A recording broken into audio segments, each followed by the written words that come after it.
www.darsulquran.com.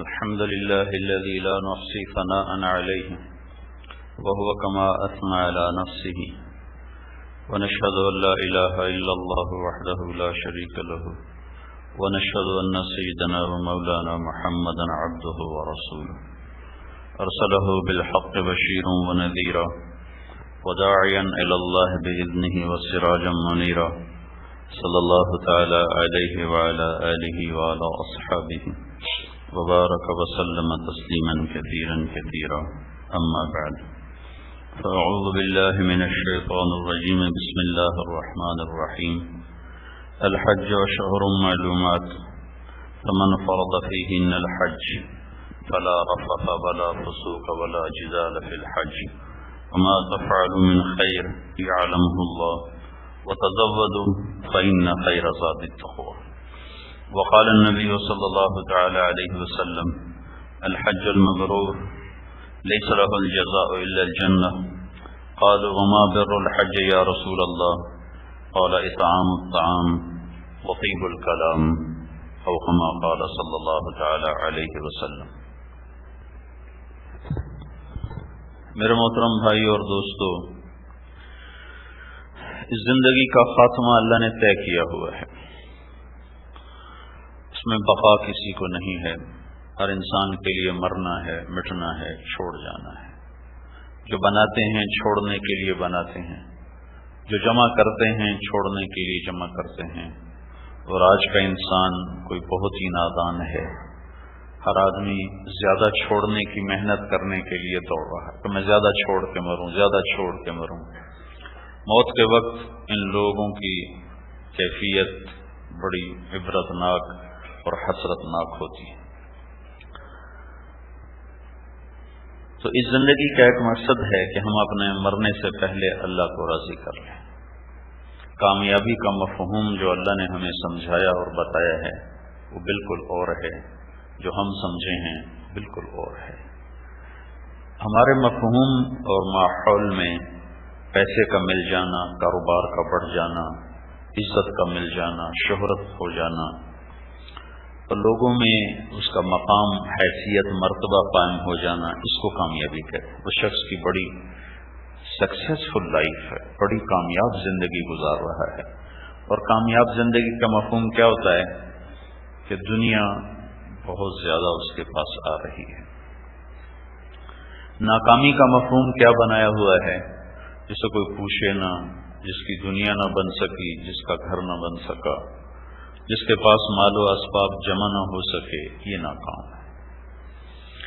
اس ذہن کی وجہ سے لوگ مال کے کمانے میں آزاد ہو کے جھوٹ بولنا پڑے جھوٹ بولیں گے، سود لینا پڑے سود لیں گے، سود دینا پڑے سود دیں گے، دھوکہ دینا پڑے دھوکہ دیں گے، فراڈ کرنا پڑے فراڈ کریں گے، نماز چھوڑنی پڑے چھوڑ دیں گے، روزہ چھوڑنا پڑے چھوڑ دیں گے، کسی کا حق مارنا ہو مار لیں گے، کسی کا مال دبانا ہو دبا لیں گے، کیونکہ ان کے سامنے منزل پیسہ ہے. پیسہ تو پیسے کو حاصل کرنے کے لیے وہ ہر ممکن قدم اٹھاتے ہیں، وہ فرما برداری کا ہو، نافرمانی کا ہو. یہ دوسرا سوال بن جاتا ہے. پہلا سوال یہ ہوتا ہے مال کیسے بنایا جائے، دولت کیسے کمائی جائے. ساری دنیا اسی کے پیچھے بھاگ رہی ہے. تو جو آدمی یہ ذہن بنا لیتا ہے کہ مجھے مال بنانا ہے، کاروبار بڑھانا ہے، مجھے عزت لینی ہے، مجھے شہرت لینی ہے، تو اس کے لیے شریعت ایک ثانوی چیز بن جاتی ہے، قرآن ایک ثانوی چیز بن جاتا ہے. وہ ان چیزوں کی پرواہ کیے بغیر قدم اٹھاتا ہے. اور اس سے سارا جہان ان لوگوں سے بھرا پڑا ہے. مرد عورت سب اسی ذہن پر چل رہے ہیں. آگے اولادوں کو بھی اسی ذہن پر اٹھایا جاتا ہے، ان کو بھی اسی ذہن پر دوڑایا اور چلایا جاتا ہے. اس کے بالمقابل اللہ یہ چاہتا ہے کہ دنیا کے انسان، مرد عورت، وہ اللہ کو سامنے رکھ کر چلیں کہ اللہ ہم سے کیا چاہتا ہے، اللہ مجھ سے کیا چاہتا ہے، میرا اللہ کن باتوں پہ راضی ہوتا ہے. جب یہ ذہن بن جاتا ہے تو پھر اس آدمی کے لیے اللہ کے احکام پہلے نمبر پر آ جاتے ہیں. یہ دیکھتا ہے کہ اللہ کے حکم کے خلاف تو نہیں ہے، خلاف ہے تو وہ چھوڑ دیتا. یزید حکومت کا غلام تھا، اس نے اس کے لیے آل رسول کا خون بھی بہا دیا، اس نے کوئی پرواہ نہیں کی، جس کو اڑانا ہے اڑا دیا. مدینے میں قتل عام کر دیا اور 3 دن مدینے میں خون بہتا رہا اور صحابہ کی بیٹیوں کی عزتیں لٹتی رہیں. شامی فوج نے مسجد میں گھوڑے باندھ دیے کہ وہ حکومت کا غلام تھا، عبد الدینار و عبد القطیفہ. اور یزید کا بیٹا معاویہ بن یزید وہ اللہ کا غلام نکلا. 22 برس کی حکومت میں 22 برس کی عمر میں اسے حکومت ملی. اس کا باپ جوانی میں فوت ہو گیا، 33-34 سال کی عمر میں یزید مر گیا. 3 بر اعظم پہ حکومت تھی معاویہ بن یزید کی، 3 بر اعظم، اور 22 سال کی عمر، پاگل پن کی عمر، جنون کی عمر، اور لاکھوں مربع میل اس شخص کی حکومت پھیلی اور ایک آدمی اس کے سامنے آواز اٹھانے والا کوئی نہیں ہے. اس نے 40 دن حکومت کی، 40 دن، اور 40 دن کے بعد اس نے بنو امیہ کو جمع کیا، اراکین سلطنت کو، اور ان سے کہنے لگا جس حکومت کے تخت کے نیچے حسین اور اس کی اولاد کا خون ہو، میں اس حکومت پہ لعنت بھیجتا ہوں، مجھے تمہاری حکومت نہیں چاہیے. یہ میرا استعفیٰ ہے، جس کو حکومت دینا چاہتے ہو دے دو، میں نے ٹھکرا دیا ہے. یہ 2 ذہن آپ کے سامنے میں نے تاریخ سے پیش کی. جو میں نے بات کی اس کو 2 واقعات سے آپ کے سامنے واضح کرنے کی کوشش کی کہ ایک نے حکومت کو مقصد بنایا تو اس نے مدینے میں بھی قتل عام کر دیا، اور ایک نے اللہ کو مقصد بنایا تو اس نے 3 بر اعظم کی حکومت کو ٹھوکر مار دی. کہ ترجیحات کا فرق ہو. ایک تاجر اللہ کو مقصد بناتا ہے، وہ کہتا میں نے جھوٹ سے بچوں گا، میں سود سے بچوں گا، میں بینک کے قریب نہیں جاؤں گا، میرا کاروبار چلے یا نہ چلے. دوسرا کہتا ہے ساری دنیا کرتے اس سے کیا فرق پڑتا ہے. اشتہار دلانے کے لیے عورتوں کو خریدیں گے، کروڑوں روپے عورتوں کو دے کر اپنے اشتہار دلوائیں گے کہ ہمارا مال بکے. مال کے بیچنے کے لیے عورتوں کو ننگا کر کے پوسٹوں پہ چڑھا دیں گے کہ ہمارا مال بکنا چاہیے. کہ مال کی غلامی ہے، اللہ کی غلامی نہیں ہے. یہ 2 ذہن ہیں، تو دونوں کی ترجیحات میں فرق ہو جاتا ہے. ایک اللہ کو سامنے رکھ کر زندگی گزارتا ہے، ایک پیسے کو سامنے رکھ کر زندگی گزارتا ہے. جو موت آتی ہے جس نے اللہ کو سامنے رکھا ہوتا ہے وہ کامیاب ہوتا ہے، اور جس نے مال کو سامنے رکھا ہوتا ہے وہ ناکام ہوتا ہے. اور موت کے بعد اس کا نقشہ اللہ کے نبی نے یوں کھینچا ہے کہ جب ہر انسان کو فشت گردن میں ہاتھ دے کر اسے دھکا دیں گے اور اللہ کے سامنے کھڑے کریں گے. یجاء بابن آدم یوم القیامت کأنہ بلج. ہر مرد عورت کو فرشتے یہاں سے پکڑیں گے، یہاں سے، اور اس کو ایسے دھکا دیتے ہوئے اللہ کی بارگاہ میں پیش کریں گے، اور وہ ایسے کانپے گا جیسے بکری کا بچہ کانپتا ہے، چھوٹا بچہ کھڑے ہوئے اس کی ٹانگیں کانپتی. تو اللہ تعالیٰ اس سے فرمائیں گے ارنی ماذا صنعت فیہا ماذا قدمت اليوم، آج کیا لے کر آئے ہو، آج کیا لے کر آئے ہو. تو اس وقت نہ تو پیسے ہاتھ میں، نہ بلڈنگ ہاتھ میں، نہ فیکٹری ہاتھ میں، نہ زمینیں ہاتھ میں، نہ باغات ہاتھ میں، کچھ بھی تو ہے. تو کہے گا یا رب ترکتہ اکثر ما کان، وہ تو میں ادھر کراچی میں، لاہور میں، کوئٹہ میں، پشاور میں، فیصل آباد میں، ملتان میں چھوڑ کے آیا، بہت زیادہ چھوڑ کے آیا. لے آؤں جا کے لے آؤں، اجازت ہو تو میں لے آؤں. تو اللہ تعالیٰ فرمائیں گے ابھی کیا لائے ہو، ابھی اس وقت کیا لائے ہو، یہ دکھاؤ. تو وہ گھبرائے گا، تو ادھر دیکھے گا، تو ایک دم اللہ اس کے اعمال کی فوٹو اس کے سامنے کر دے گا. جو کچھ کیا ہے سامنے، رات کو زنا کیا ہے اللہ دکھا دے گا، رات کو تہجد پڑھی اللہ دکھا دے گا، رات کو شراب پی اللہ دکھا دے گا، رات کو تلاوت کی اللہ دکھا دے گا، ایسے دکھائے وہ گھبرا کے ایسے دیکھے گا تو ادھر سے اللہ اس کی ریل چلا دے گا، جو کچھ کیا ہے اللہ سامنے دکھا دے گا، پھر ایسے گھبرا کر سامنے دیکھے گا تو آگے اللہ جہنم دکھائے گا بھڑکتی ہوئی، تو نہ وہ بھاگنے کا نہ وہ رکنے کا، تو پھر اللہ تعالیٰ فرمائے گا اس کے اعمال پیش کیے جائیں۔ جیسے ابھی میرے کرتے کا ایک رنگ روپ ہے جو نظر آتا ہے، لیکن یہ جو میں بول رہا ہوں اس کا نہ رنگ ہے نہ روپ ہے یہ نظر، میں نے بولا اور ہوا میں تحلیل ہو گیا، تو آخرت میں الٹ ہو جائے گا، جو کچھ مادی چیزیں ہیں یہ زیرو ہو جائیں گی، نظر ہی نہیں آئیں گی، اور جو کچھ عمل کیا وہ شکل سامنے، جھوٹ کی شکل ہوگی، سچ کی شکل ہوگی، پاک دامنی کی شکل ہوگی، شراب پینے کی شکل ہوگی، سود کھانے کی شکل ہوگی، جھوٹ بولنے کی شکل ہوگی، ظلم و ستم کی شکل ہوگی، نماز چھوڑنے کی شکل ہوگی، ذکر تلاوت کی شکل ہوگی، یہ ساری چیزوں کی ہر گناہ اور نیکی ایک تصویر صورت بن کے سامنے آئے، لگے گا تولا جائے گا۔ اگر اس کے گناہ بڑھ گئے اور نیکیاں گھٹ گئیں تو فرشتہ اعلان کرے گا ان فلان ابن فلان قد خفت موازینہ وشقی شقاء لا یسعد بعدہ ابدا۔ یہ وہ جو آخری مہر لگتی ہے، جس کاغذات مکمل ہو جاتے ہیں تو نیچے مہر لگائی جاتی ہے جو اس کو قابل ثبوت بنا دیتی ہے، جہاں یہ اٹیسٹڈ چیز ہے۔ تو ایک فرشتہ اعلان کرے گا فلاں فلاں کا بیٹا، فلاں فلاں کی بیٹی، اس کی نیکیاں گھٹ گئیں اور وہ ناکام ہو گیا اور وہ ناکام ہو گئی، اور آج کے بعد کبھی اسے کامیابی کا منہ نہ دیکھنا پڑے گا، آج کے بعد یہ کبھی کامیاب نہ ہوگا۔ ہو اگر یہ مرد ہے تو اللہ کی طرف سے حکم ہوگا خذوہ، جب یہ اعلان ہو جائے گا کہ یہ ناکام ہو گئے تو اللہ تعالیٰ فرمائیں گے خذوہ فغلوہ ثم الجحیم صلوہ، اسے پکڑو، اسے باندھو اور اسے جہنم میں ڈالو۔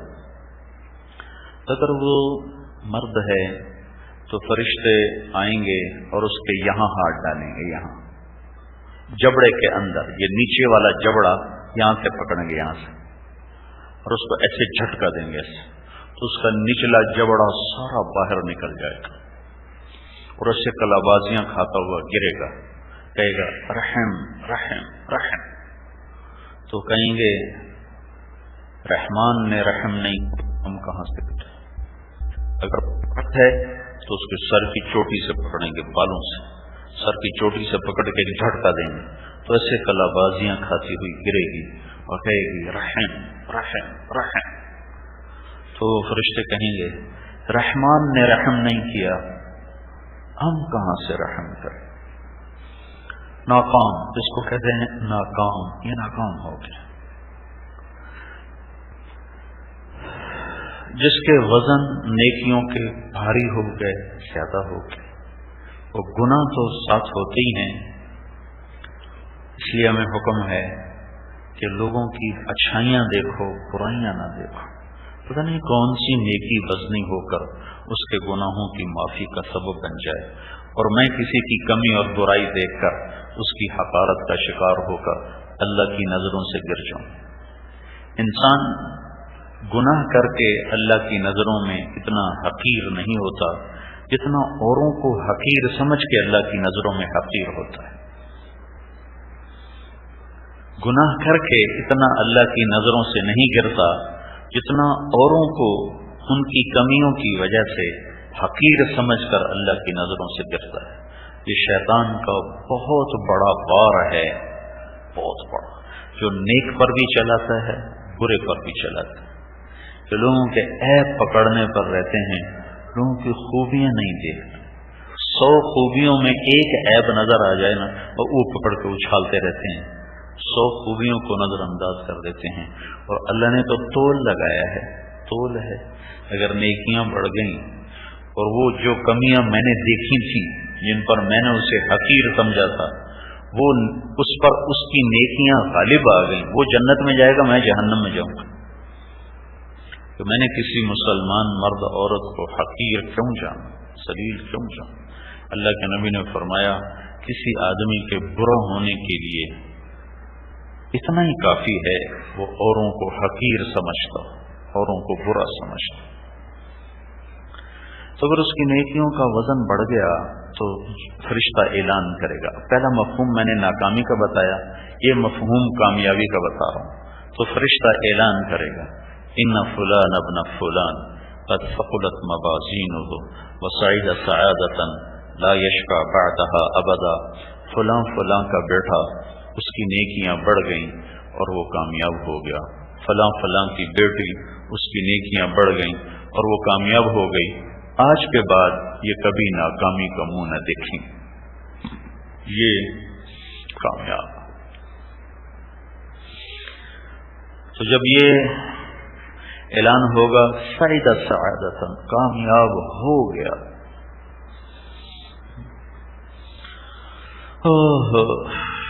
ایک حدیث میں آتا ہے اللہ تعالیٰ قیامت کے دن ایک آدمی کو بلائے گا جس نے دنیا میں سب سے زیادہ اعلیٰ زندگی گزاری ہوگی، سب سے زیادہ عیش کی زندگی گزاری ہوگی. جتنے بھی اربوں خربوں انسان دنیا میں گزرے اور گزر رہے ہیں اور گزریں گے، ان میں سب سے اعلیٰ زندگی اس نے گزاری ہوگی. تو اللہ تعالیٰ فرمائیں گے اس کو جہنم کا صرف ایک چکر لگوا کے لاؤ. تو فرشتے اس کو جہنم کے دروازے تک لے جائیں گے اور واپس لے آئیں گے. تو اللہ تعالیٰ اس سے پوچھیں گے میرے بندے ہل رأیت فی الدنیا نعیما قط، تم نے دنیا میں بڑے مزے کیے، بڑی موج کی؟ کہے گے یا اللہ ما بر بی نعیم قط، یا اللہ تیری عزت کی قسم میں نے دنیا میں کوئی سکھ دیکھا ہی نہیں تھا. صرف جہنم کے قریب سے گزار کے لیں گے، اندر نہیں ڈالیں. پھر اللہ ایک شخص کو بلوائیں گے جس نے دنیا میں بہت دکھ دیکھا ہوگا، سب سے زیادہ دنیا کا دکھی ترین انسان لایا جائے گا. اللہ فرمائیں گے اس کو جنت کا ایک چکر لگواؤ. تو فرشتے اس کو جنت کے دروازے تک لے جا کر واپس لے آئیں. تو اللہ تعالیٰ ان سے پوچھیں گے میرے بندے تو نے دنیا میں بڑے دکھ دیکھے؟ تو کہے گا یا اللہ مجھے تیری عزت کی قسم میں نے دنیا میں کوئی دکھ دیکھا ہی نہیں. تو جب یہ اعلان ہوگا نا کہ کامیاب ہو گیا تو اس کے سارے دکھ دور ہو جائیں اور ایک دم اس کا قد ایسے نکلے گا جیسے کرین میں سے ڈنڈا نکلتا ہے ایسے. تو اس کا قد ایسے نکلنا شروع ہوگا اور وہ 130 فٹ کی ہائٹ پہ جا کر کھڑا ہوگا. 130 فٹ کی لمبائی پر اس کا قد جا کر مکمل ہوگا جو آدم علیہ السلام کا قد تھا. 130 فٹ 60 ہاتھ. اللہ فرمائے گا یلبسون ثیابا خضرا من سندس واستبرق یحلون فیہا من اساور من ذہب. میرے بندے کو سبز ریشمی لباس پہناؤ اور سونے کے کنگن پہناؤ. متکئین فیہا علی الارائک، اس کے لیے تخت بچھا دو، اسے تختوں پہ بٹھاؤ اور یہ کامیاب ہو گیا ہے. لا یرون فیہا شمسا ولا زمہریرا، دھوپ سے بے نیاز ہو گیا، گرمی سے بے نیاز ہو گیا، سردی سے بے نیاز ہو گیا. تو پھر وہ اللہ سے کہیں گے جا اپنے گھر والوں کو خبردار کر کے تو کامیاب ہوگی. تو وہ واپس لوٹے گا تو اس کا چہرہ ایسے ہوگا جیسے سارچ لائٹ ہوتی، چمکتا سورج. تو وہ ایک نعرہ مارے گا، ہو ایک نعرہ مارے گا. تو کہیں تو لوگ اس کے قریب آئیں گے، کیا ہوا؟ کہے گا ہاں. اس کو قرآن نے لفظ بنا دیا، اس کے نعرے کو لفظ بنا دیا. کہے گا ہاں مقرؤ کتابیہ، آ جاؤ آ جاؤ آ جاؤ، میرا پیپر پڑھو، میری فائل پڑھو، میں پاس ہو گیا، میں پاس ہو گیا، میں پاس ہو گیا. وہ کہیں گے تو کیسے پاس ہوا؟ وہ کہے گا انی ظننت انی ملاق حسابیہ، مجھے یقین تھا اللہ میرا حساب لے گا، میں تیاری کرتا رہا. اس مکالمے میں اللہ شریک ہو کر عرشوں سے اللہ کی آواز آئے گی، فَهُوَ فِي عِيشَةٍ رَاضِيَةٍ، اسے عالی شان زندگی مبارک ہو. وہ کہاں ہے؟ فی جنت عالیہ، وہ اونچی جنت میں وہ زندگی ہے، اس میں کیا ہے؟ قطوفھا دانیہ، اس کے پھلوں کے خوشے جھکے ہوئے، پکے ہوئے، لٹکے ہوئے۔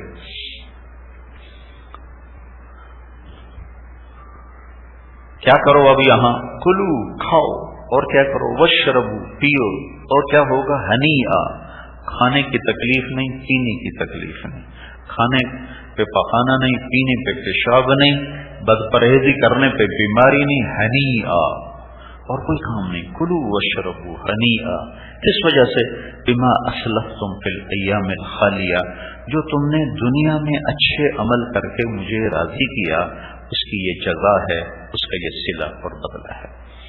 تو یہ دو طرح کے لوگ دنیا میں زندگی گزارنے والے ہیں۔ ایک وہ ہیں جو مال کو اپنا معبود بنا کر چلتے ہیں، اس پر ہر چیز لٹاتے چلے جاتے ہیں۔ کچھ لوگ ہیں جو اللہ کو اپنا مطلوب بناتے ہیں اور ہر شے اس پہ لگاتے چلے جاتے ہیں۔ ایک تیسرا طبقہ ہے، یہ وہ طبقہ ہے جو نہ پوری اللہ کی مانتا ہے، نہ پوری شیطان کی مانتا ہے۔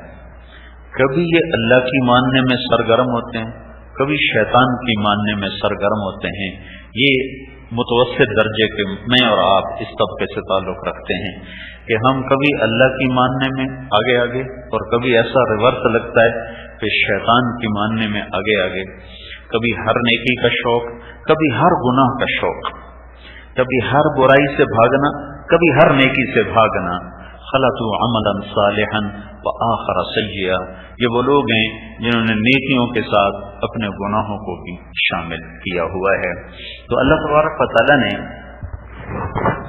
تمام گناہگاروں کے لیے دروازہ رکھا ہوا ہے توبہ کا اور معافی کا، اور اللہ کا اعلان ہے ان تابوا فانا حبیبہم، میرے بندو تم توبہ کرو تو میں تمہارا دوست ہوں، اور تمہاری توبہ کو قبول کرنے کے لیے اتنی وسعت رکھتا ہوں کہ لو بلغت ذنوبک عنان السماء ثم استغفرتنی غفرت لک ولا ابالی، اگر تو اپنے گناہوں کو آسمان کی چھت کے ساتھ لگا دے، آسمان کی چھت کے ساتھ اپنے گناہوں کو لگا دے، اتنے گناہ کرنے کے لیے ساری دنیا بھی اکٹھی ہو جائے، سارے فرشتے بھی گناہگار ہو جائیں اور سارے جنات بھی گناہگار ہو جائیں، اور قیامت تک مل کر سارے یہ جنات، انسان، فرشتے گناہ کرتے رہیں، تو اللہ کی قسم اتنے گناہ نہیں ہو سکتے کہ آسمان کی چھت کو چلے جائیں۔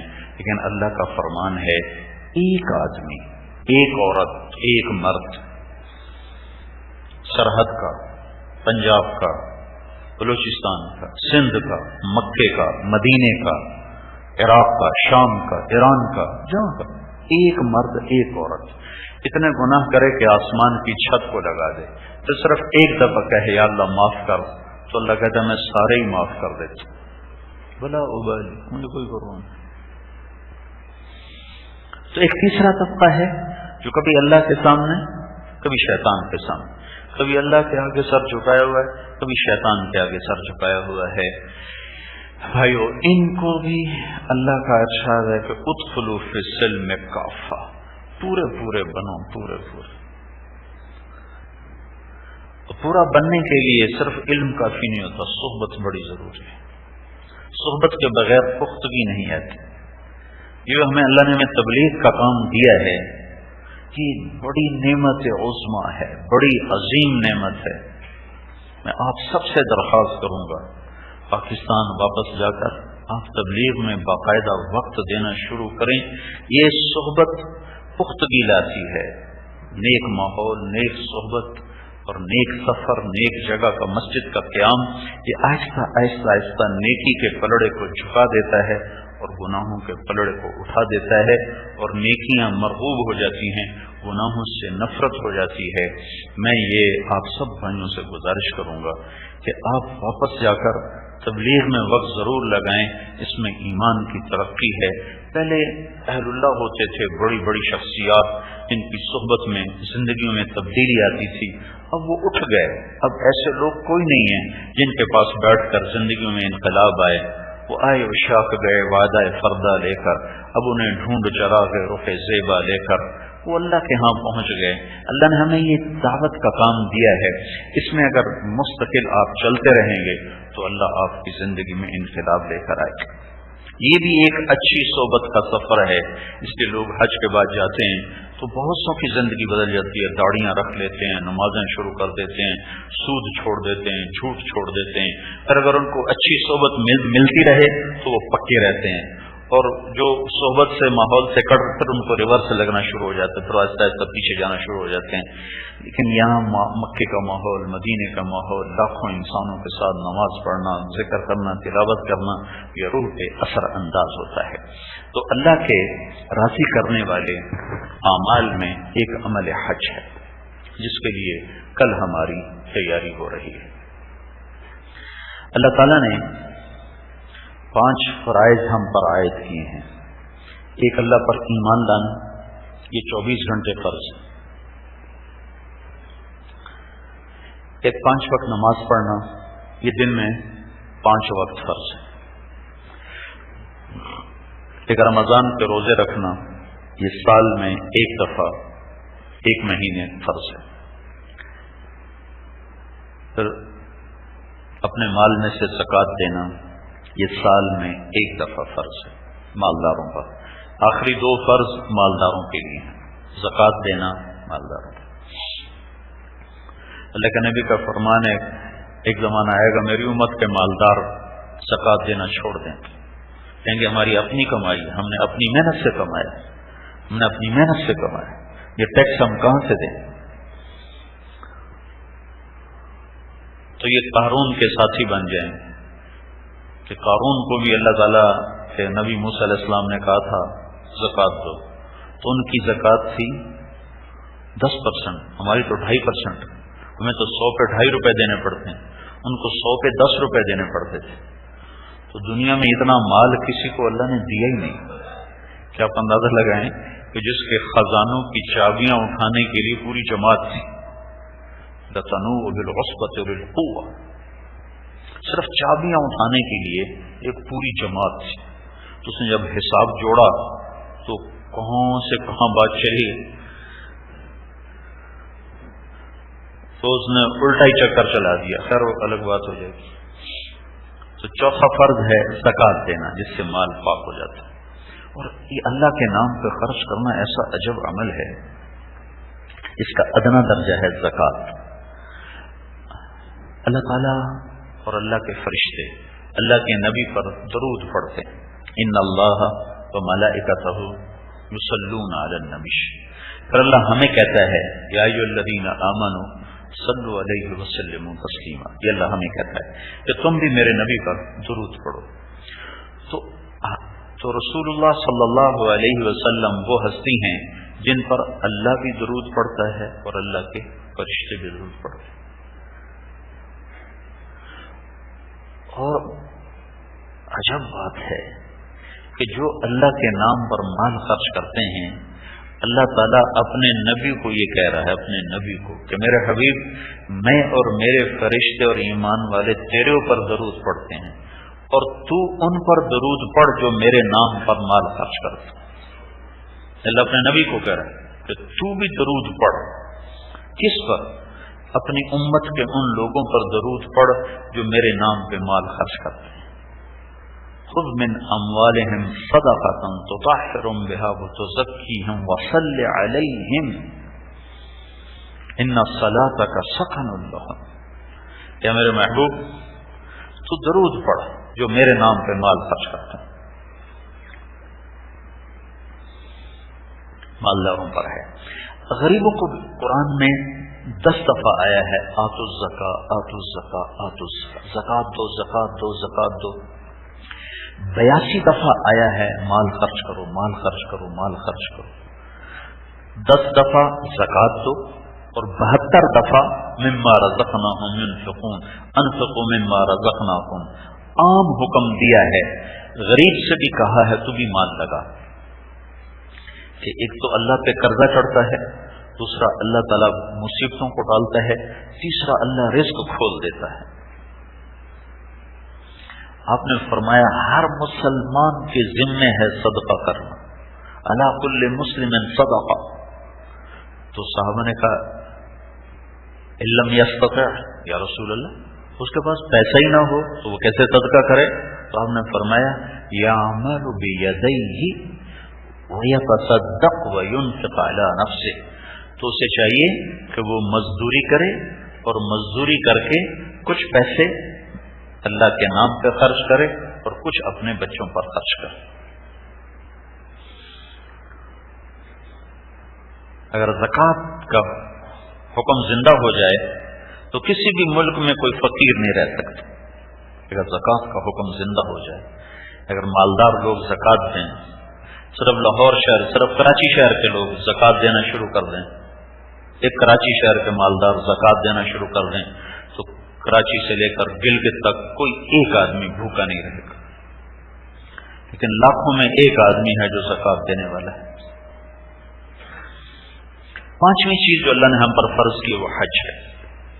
ایمان 24 گھنٹے فرض ہے, نماز 5 دفعہ فرض ہے, روزے سال میں 30 دن فرض ہیں, اور زکوٰۃ سال میں 1 دفعہ مالداروں پر فرض ہے, اور حج زندگی میں 1 دفعہ فرض ہے. ہر عمل کی تلافی کے لیے دوسرا عمل موجود ہے. یعنی اگر ابھی ہم نے مغرب کی نماز پڑھی ہے, اس میں اگر کوئی کمی بیشی رہ گئی ہے نا, اگر زندگی باقی ہے تو کل مغرب اور آ رہی ہے, اس کو بہتر پڑھ کے یہ کمی پوری کی جا سکتی. عشاء کی نماز پڑھنے پر کوئی کمی پیش آ گئی تو اگلے دن کی عشاء اگر زندگی ہے تو موجود ہے, تو اللہ تعالیٰ ہم کوشش کر کے اس کو زیادہ بہتر پڑھ کے یہ کمی پوری کر سکتے ہیں. لیکن حج ایسی چیز ہے جو 1 دفعہ فرض ہوتا ہے, اس کے بعد نفل ہے, اور نفل اور فرض میں فرق اتنا ہے, حضرت علی کا فرمان ہے کہ کوئی آدمی 1 روزہ جان بوجھ کے چھوڑ دے, پھر قیامت تک اس کے لیے نفلی روزے رکھتا رہے تو اس 1 روزے کے برابر نہیں ہو سکتا. ایک آدمی قیامت تک حج کرتا رہے, قیامت تک, تو 1 فرض حج کے برابر نہیں ہو سکتا ہے. تو فرض حج کی کمی کو پورا کرنے کے لیے پیچھے فرض کوئی نہیں ہے, نوافل ہیں.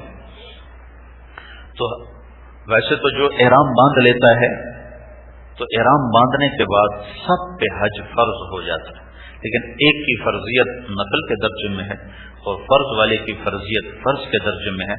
فمن فرض فیہن الحج, جس نے ان مہینوں میں اپنے اوپر حج کو فرض کر لیا احرام باندھنے کے بعد. جیسے ہم نفل کی نیت باندھیں تو توڑ تو نہیں سکتے, پورا کرنا ہم پر واجب ہوگی.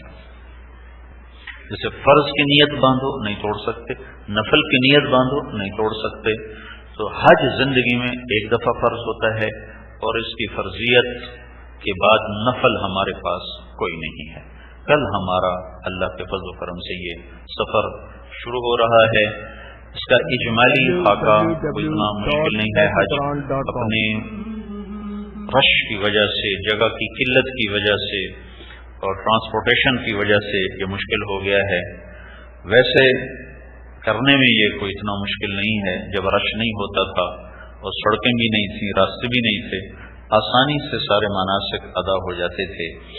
اب اس میں مشکل پیش آ گئی ہے ازدحام کی وجہ سے. تو کل 8 تاریخ ہے. اپنی جگہ سے چونکہ اکثر لوگوں کا حج تمتع ہے, ایک حج افراد ہوتا ہے جس میں گھر سے ہی حج کی نیت کر کے آدمی نکلتا ہے. ایک حج قران ہوتا ہے جس میں عمرہ اور حج دونوں کی نیت کر کے آدمی گھر سے نکلتا ہے. ایک حج تمتع ہوتا ہے جس میں صرف عمرے کی نیت کر کے سفر کیا جاتا ہے اور عمرہ کرنے کے بعد احرام کو کھول دیا جاتا ہے.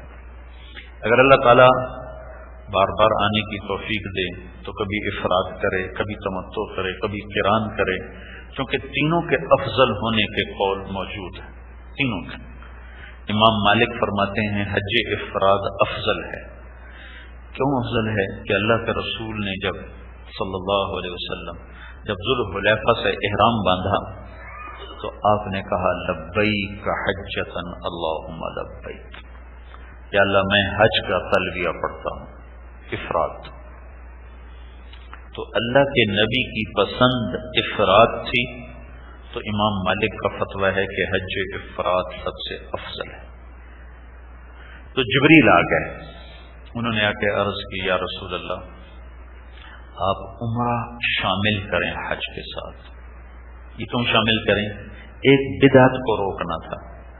عربوں میں حج کے مہینے میں عمرہ کرنا معیوب سمجھا جاتا تھا، تو اس رسم کو توڑنے کے لیے اللہ نے جبریل کو بھیجا کہ جا کر میرے نبی سے کہو عمرہ شامل کرے۔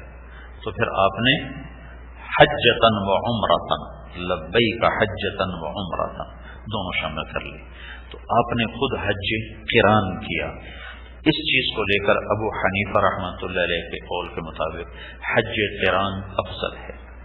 جب آپ مکہ تشریف لائے اور آپ نے حج کو اپنے عمرہ فرما لیا تو آپ نے اپنے تمام صحابہ کو حکم دیا کہ احرام کھول دو، حج افراد والے بھی کھول دو، حج قران والے بھی کھول دو، تمتع والوں نے تو کھولنا ہی تھا، سب کھول دو۔ تو صحابہ حیران پریشان، یا رسول اللہ کیوں کھول دیں؟ کہ بس کھول دو، میں جو کہہ رہا ہوں۔ تو انہوں نے کہا آپ کھولیں۔ تو آپ نے فرمایا میرے ساتھ قربانی کا جانور ہے، ابو بکر، عمر، طلحہ اور زبیر رضی اللہ عنہم ان کے ساتھ بھی قربانی کے جانور ہیں، یہ نہیں کھولیں گے، باقی ہم سب کھولیں، باقی تم سب کھولو گے۔ پھر آپ نے کہا لَوَاسْتَقْبَلْتُ مِنْ أَمْرِي مَا اسْتَدْبَرْتُ، اگر مجھے اس بات کا پہلے خیال آ جاتا، مدینہ سے اگر مجھے اس بات کا خیال آ جاتا تو میں جانور اپنے ساتھ نہ لاتا اور میں بھی تمہارے ساتھ احرام کو کھول دیتا۔ تو اس چاہت اور پسندیدگی کو سامنے رکھتے ہوئے امام احمد بن حنبل اور امام شافعی ان دو بڑے بزرگوں کا فرمان ہے کہ حج تمتع سب سے افضل ہے۔ تو تینوں حجوں کو افضل ہونے کی کہیں نہ کہیں سے تائید حاصل ہے۔ تو اگر اللہ بار بار آنے کی توفیق دے تو کبھی تمتع کرے، کبھی افراد کرے، کبھی قران کرے، دیر سے آئے تو کبھی افراد کر لے، کبھی قران کر لے، لمبا ہو قیام تو تمتع کر لے۔ تینوں حج کے برکات اور ثمرات کو لینا بہتر ہے۔ تو آپ نے افراد کی نیت فرمائی، عملی طور پر قران کیا، تمتع کو پسند فرمایا، اور اپنے حج کو آخر میں رکھا۔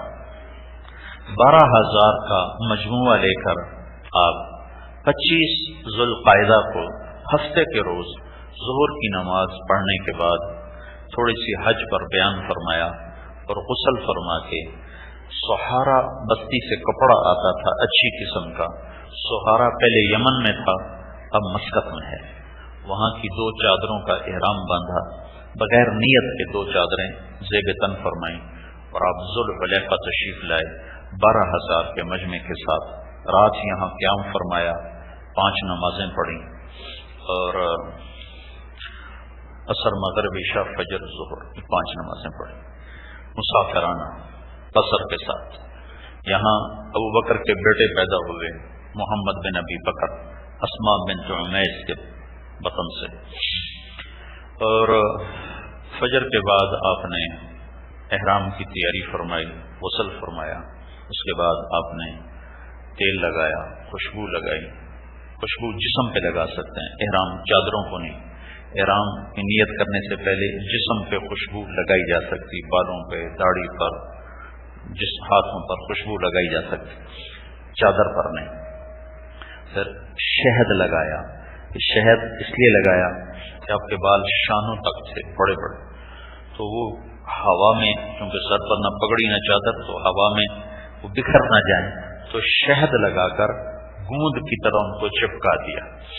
اور پھر آپ نے ظہر کی نماز پڑھی اور اپنی اونٹنی پر سوار ہوئے قصواء پر، اور قبلہ رخ ہو کر آپ نے کہا لبیک حجۃ اللہم لبیک لبیک لا شریک لک لبیک ان الحمد والنعمت لک والملک لا شریک لک۔ پھر صحابہ نے بھی کہا تو جبریل آیا کہ یا رسول اللہ، اللہ تعالیٰ کہہ رہے ہیں کن حجاجا سجاجا، اللہ کہہ رہے ہیں زور سے لبیک کہیں، زور سے۔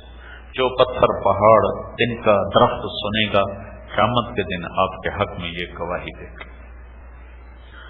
تو اس کے بعد آپ وہاں سے چلے اور ملل پہنچے، ملل سے چلتے ہوئے روحا پہنچے، روحا سے چلتے ہوئے اتھایا پہنچے، اتھایا سے چلتے ہوئے ارج پہنچے، ارج میں آپ کے سامان کی اونٹنی گم ہو گئی، پھر بعد میں وہ مل گئی، تو ارج سے چلتے ہوئے آپ ابوا پہنچے۔ ابوا ایک بستی ہے، یہ تقریباً 60-70 ہزار کا قافلہ ہو چکا تھا چلتے چلتے، وہاں آپ کے قیام کا انتظام کیا گیا تھا، وسیع میدان ہے، لیکن راستے میں، ابوا کے راستے میں پہاڑوں کے بیچ اللہ کی نبی کی والدہ ماجدہ رضی اللہ عنہا کی قبر مبارک ہے۔ جب آپ کی عمر 6 سال کی تھی تو آپ اپنی ماں کے ساتھ واپس آ رہے تھے مدینہ سے مکہ، تو راستے میں ان کو ہارٹ اٹیک ہوا، کیا ہوا، موت آ گئی۔ 25 سال کی عمر میں حضرت آمنہ کا انتقال ہوا۔ سن 2000 میں عمرہ سے فارغ ہو کر کچھ دوستوں کو لے کر قبر کی ڈھونڈنے نکلا تھا، اور اللہ نے مجھے وہاں اس جگہ پر پہنچایا تھا۔ تو اتنی ویران جگہ ہے، اس کو دیکھ کے وحشت ہوتی، تو 1400 سال پہلے وہاں کیا ویرانہ اور وحشت ہوتی۔ عجب امتحان، عجب 6 سال کا بچہ، صرف 6 سال، نہ باپ نہ بہن نہ بھائی۔ میں حیران ہوں، اللہ 4 دن بعد موت لکھ دیتا، چلو موت تو مقرر ہے، مدینے سے 4 دن پہلے چلا دیتا تو مکے میں پہنچ جاتی تو کچھ تو سنبھالنے والے ہوتے، یا مدینے میں روک لیتا 4 دن تو وہاں موت آ جاتی تو وہاں بھی سنبھالنے والے موجود تھے۔ جنگل میں ماں کو اٹھایا، اور ایسی دہشت وحشت میں نے 2000 میں محسوس کی، تو 14 صدی پہلے وہاں کیا ہوگا۔ تو کچھ لوگوں کی مدد سے تدفین ہوئی، تدفین کے بعد جب پہاڑ ہے، اس سے تھوڑا سا اونچا ہوگا، تو وہاں کوئی ٹھہرنے کی جگہ بھی نہیں، ایسے پہاڑ ملے ہوئے ہیں، ایسے ملے ہوئے ہیں، سڑک سے نیچے اترتے ہیں، کوئی 3-4 کلومیٹر اندر کوئی رہبر ہو تو آدمی پہنچ سکتا ہے، ویسے نہیں پہنچ سکتا۔ تو جب پہاڑی سے اترے نا، تو ام ایمن آپ کی خادمہ ساتھ تھیں، بس ایک ماں، ایک ام ایمن، ایک اللہ کے نبی۔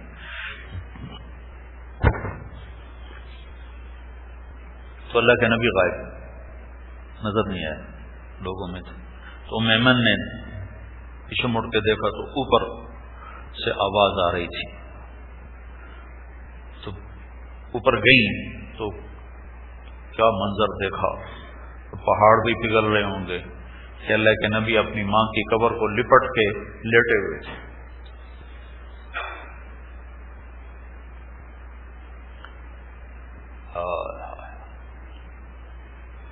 تو جب یہ قریب ہوئی تو سنا آپ کہہ رہے تھے، ماں تو بھی چھوڑ کے چلی گئی، تو میرا آخری سہارا تھی،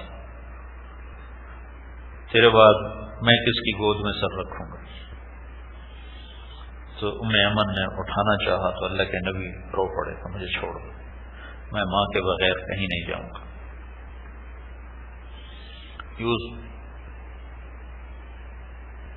وہاں جاؤ تو پھر اس واقعے کا صحیح تاثر دل پہ قائم ہوتا ہے، وہ جگہ دیکھی نہ ہو تو 57 سال کے بعد آپ وہاں سے گزرے، 57 سال، 7 دن میں صدمے بھول جاتے ہیں ہم، 57 برس گزر گئے تھے جب آپ وہاں سے گزرے ماں کی قبر سے، تو وہاں قابو میں نہ رہے اور اونٹنی سے اتر گئے۔ تو اپریل کا مہینہ، دھوپ سخت، ماں کی قبر کے سرانے ایسے جا کے بیٹھ گئے، گھٹنے اٹھائے، ہاتھ یہاں رکھے اور سر نیچے دے دیا، جیسے چھوٹے بچے نہیں بیٹھ کے روتے گھٹنوں میں سر دے کے، ایسے گھٹنوں میں سر دیا اور ماں کی قبر کے سرانے گھنٹوں روتے رہے، آگے جانا ہی بھول گئے، وہیں رات قیام کیا، آگے نہیں گئے، وہیں قیام کیا۔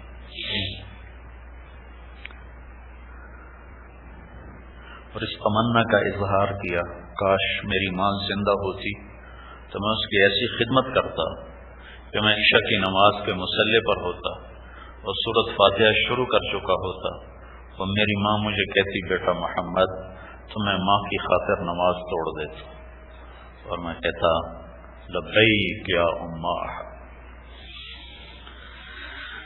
ابوا سے چل کر پھر آپ عثمان پہنچے. عثمان میں آپ نے کہا ابو بکر یہ کون سی جگہ ہے؟ کہا جی یہ عثمان ہے. کہ میں یہاں سے ہود اور صالح علیہ السلام حج کرنے کے لیے یہاں سے گزرے تھے. پھر وہاں سے آپ مرہ زہران آئے. مرہ زہران کو آج کل وادی فاطمہ کہا جاتا ہے. وہاں سے آپ صرف آئے. صرف سے تنعیم پہنچے. تنعیم میں آپ نے کپڑے بدلے، احرام کی چادروں کو بدلا. احرام کی چادروں کو بدلا جا سکتا. اور 4 کی رات کو آپ حجون کی طرف آپ نے جا کر، یہ قافلہ آپ کا 12,000 سے 1,00,000 ہو چکا تھا، تو آپ نے وہاں پڑاؤ ڈالا. یہ اتوار کی رات تھی. ہفتے کو چلے مدینہ سے اور اتوار کی رات کو ہفتے والے دن پورا کر کے اتوار کی رات کو آپ مکہ میں داخل ہو گئے. اور وہاں آپ نے قیام کیا. صبح غسل فرمایا اور اپنے اونٹنی قصوہ پر آپ سوار ہوئے اور بیت اللہ کی طرف تشریف لائے اور اس طرف صفا مروہ کی طرف سے آپ بیت اللہ میں داخل ہوئے. صفا مروہ کے درمیان دروازے تھے بابو بنی شیبہ، وہاں سے آپ اندر داخل ہوئے. اور عمرہ مکمل کرنے کے بعد بابو بنی مخزوم سے آپ باہر نکلے. آپ نے جاتے ہی حجر اسود کا بوسہ لیا، پھر سجدہ کیا، پھر بوسہ لیا، پھر سجدہ کیا، پھر بوسہ لیا، پھر سجدہ کیا، پھر آپ رونے لگے. تو عمر رضی اللہ عنہ آپ کے ساتھ تھے، وہ آپ کو ایسے دیکھنے لگے. تو آپ نے عمر کو دیکھ کر کہا عمر یہاں آنسو بہائے جاتے ہیں. اس کے بعد آپ نے طواف شروع کیا. پھر آپ طواف کے چکر میں آپ کے ہاتھ میں ایک چھڑی تھی. تو باقی جو آپ کے 6 چکر تھے اس میں آپ بوسہ نہیں لیتے تھے. آپ چھڑی کو ایسے حجر اسود کو لگاتے تھے ایسے، پھر اس کو بوسہ لے لیتے تھے. ہاتھ نہیں لگایا، چوما نہیں. رش ہو گیا، بہت بڑا مجمع صاحب تھا اور مطاف ہوتا تھا مقام ابراہیم اور بیت اللہ کے درمیان جو جگہ ہے بس یہ مطاف تھا. تو پہلے میں تو آپ نے بوسہ لیا، سجدہ کیا. دوسری دفعہ جب آپ گزرے تو اسی چھڑی کو ایسے ہاتھ لگایا، اس کو چھڑی کو حجر اسود کے ساتھ لگایا، اس کا سے تو اس سے ایک بات کی اصلاح بھی کی جا سکتی ہے کہ جو بوسہ لیا جاتا ہے وہ حجر اسود کا ہے. حجر اسود کا اگر بوسہ نہیں لے سکتے تو ایسے کوئی چھڑی لگا لی تو وہ حجر اسود کو ٹچ ہو گئی تو اس کا بوسہ لے لیا. چھڑی کوئی نہیں ہے تو دور سے ایسے ہاتھ لگا لیا تو وہ ہاتھ لگ گیا تو اس کی برکت یہاں آئی تو اس کا بوسہ لے لیا. ایک آدمی دور سے یوں کر رہا ہے بسم اللہ اللہ اکبر، اس نے کس چیز کا بوسہ لیا ہے؟ نہ تو اس نے حجر اسود کو چھوا نہ دیکھا. تو اب چومنا کس معنی میں ہے؟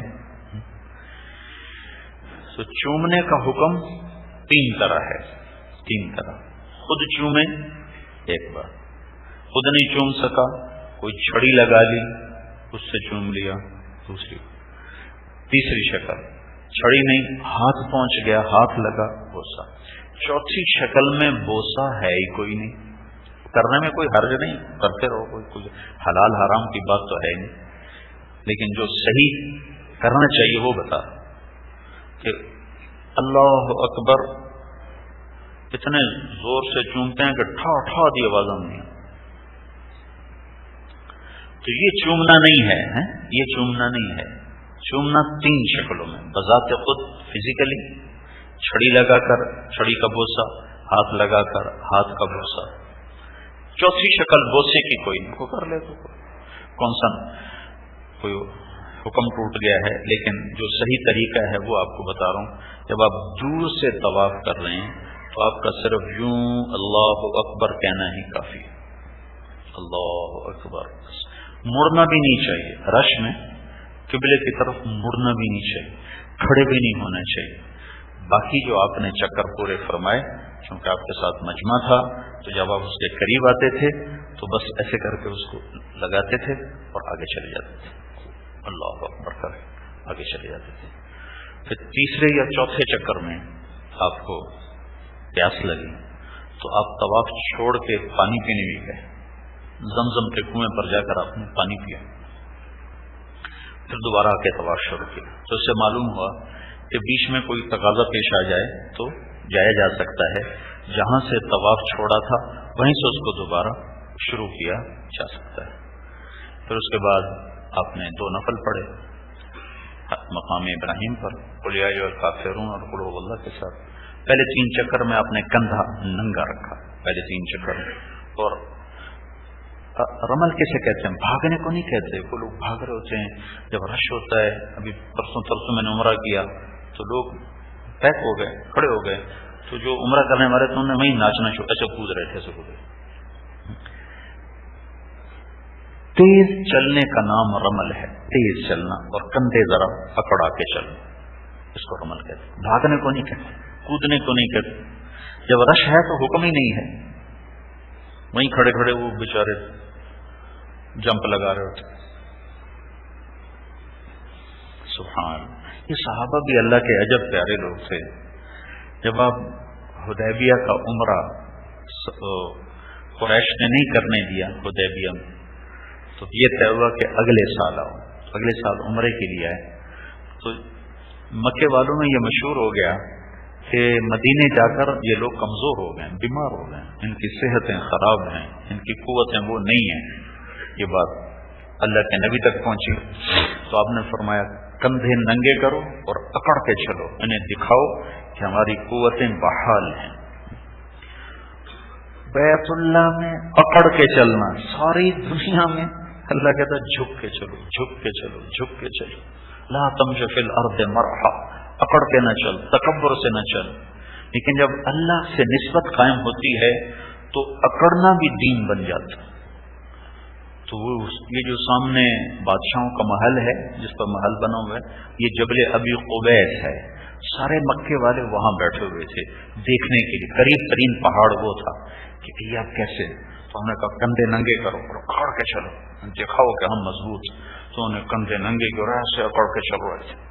تو اللہ کی نسبت سے جو کام کیا جاتا ہے، سبحان اللہ، کیا اللہ کو پسند آیا کہ قیامت تک کے لیے سارے اکڑ کے چلو، کوئی جمپ لگا رہا ہے، کوئی بھاگ رہا ہے، یہ کئی پٹھان بھاگ رہے ہوتے ہیں، اللہ دے بندے ہو کدے نسے جان۔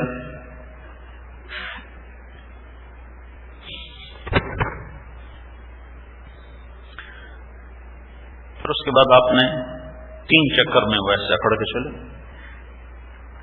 یہ اس وقت ہے جب جگہ ہو، جگہ ہی کوئی نہیں، آدمی سے آدمی جڑا ہو، آرام سے چلو گے۔ 4 چکر اطمینان کے ساتھ کیے، لیکن کندھے ننگے رکھے۔ صحیح بھی آپ نے فرمائی تو کندھے کو ننگا ہی رکھا، لیکن 3 چکر کے بعد کندھے کو ڈھانپا جا سکتا ہے، صحیح کو ڈھانپا جا سکتا ہے۔ لیکن جو اللہ کے نبی نے کیا وہ یہ تھا کہ سارے چکر کندھے ننگے کے ساتھ۔ اس کے بعد 2 نفل پڑھ کے پھر اب دوبارہ حجر اسود کو کرائے، پھر اس کو بوسہ لیا اور وہاں سے صفا گئے اور وہاں قبلے کی طرف کھڑے ہو کر دعا مانگی اور 7 چکر آپ نے پورے فرمائے۔ تو جو وادی میں آتے تھے جہاں وہ سبز لائٹس ہیں تو وہاں تیز دوڑتے تھے،